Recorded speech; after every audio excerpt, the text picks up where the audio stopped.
de faire du Mali le grenier alimentaire de l'Afrique de l'Ouest, parce que vous savez que c'est un potentiel très grand. D'ailleurs, le président Kadhafi, en 2008, avait lancé le projet Malibia, avec le Mali et la Libye, pour justement faire du Mali le grenier alimentaire de l'Afrique de l'Ouest. C'est un projet très important. On sait ce qui est arrivé à M. Kadhafi, les forces de l'OTAN l'ont assassiné. Le Niger a même pas 12% de gens qui ont accès à l'électricité, alors qu'on donne de l'uranium. Exactement. Voilà. C'est le ce Mali que où j'étais, comment ça s'explique tout ce paradoxe? Ben, ça c'est pas un paradoxe. Ça s'appelle le néocolonialisme. Ces pays sont sous tutelle du franc CFA, ils n'ont ni accès à leur crédit, ni à leur monnaie, ni à leur dette, ni à leur économie. Donc ils sont sous contrôle, on pille leurs ressources, il n'y a pas de projet de développement. Donc il faut arrêter ce néocolonialisme et proposer des vrais projets pour justement mettre fin justement à la politique française qui a été menée depuis les indépendances en Afrique, à savoir une politique d'accords militaires qui ont empêché les pays d'avoir leur propre armée de métier, comme disait De Gaulle, et donc sont retrouvés dans une situation catastrophique quand le terrorisme a déferlé dans cette région du Sahel à cause de la guerre en Libye. Évidemment, les accords de coopération monétaire, je l'ai dit, le franc CFA, qui a appauvri ces pays.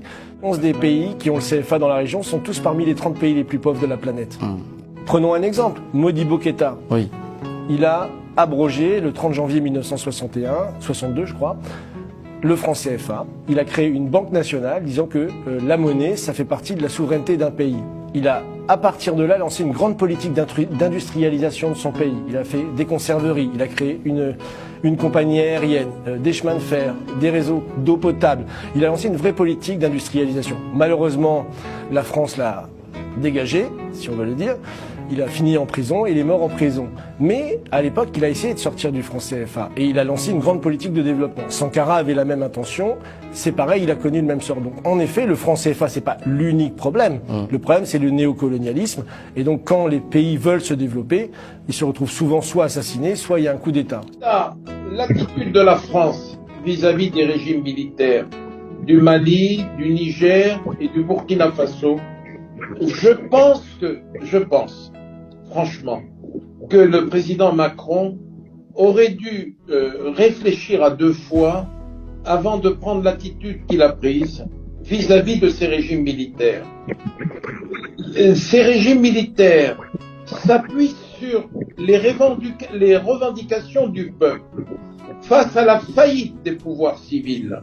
Il ne pouvait survenir que des régimes militaires. Et ces soldats, n'oubliez pas que lorsque je dis soldats, ça n'est pas péjoratif. De Gaulle lui-même disait, avant d'être un général, je suis un soldat.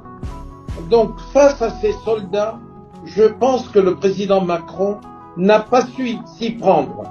Et l'aventure qui a duré un mois et demi, tragicomique, avec le Niger, en est l'illustration. Et je pense, franchement, si cette visioconférence pouvait être entendue par les trois chefs d'État de ces pays, eh bien il faudrait qu'ils comprennent qu'on a encore du chemin à faire avec la France. Je vous assure qu'on a encore du chemin à faire avec la France. Moi, je connaissais le président Macron, si j'avais cette chance de le connaître.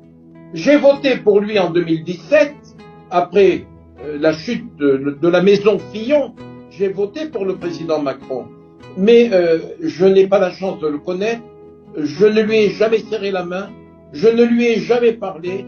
Si j'avais cette chance, je lui dirais, président, faites comme Sarkozy, prenez votre avion, allez discuter à Bamako, à Niamey et à Ouaga avec ses chefs d'État. On a un passé en commun, on a une route à faire ensemble, que chacun corrige son attitude et son discours. Voilà, c'est tout ce que j'ai à vous répondre, monsieur.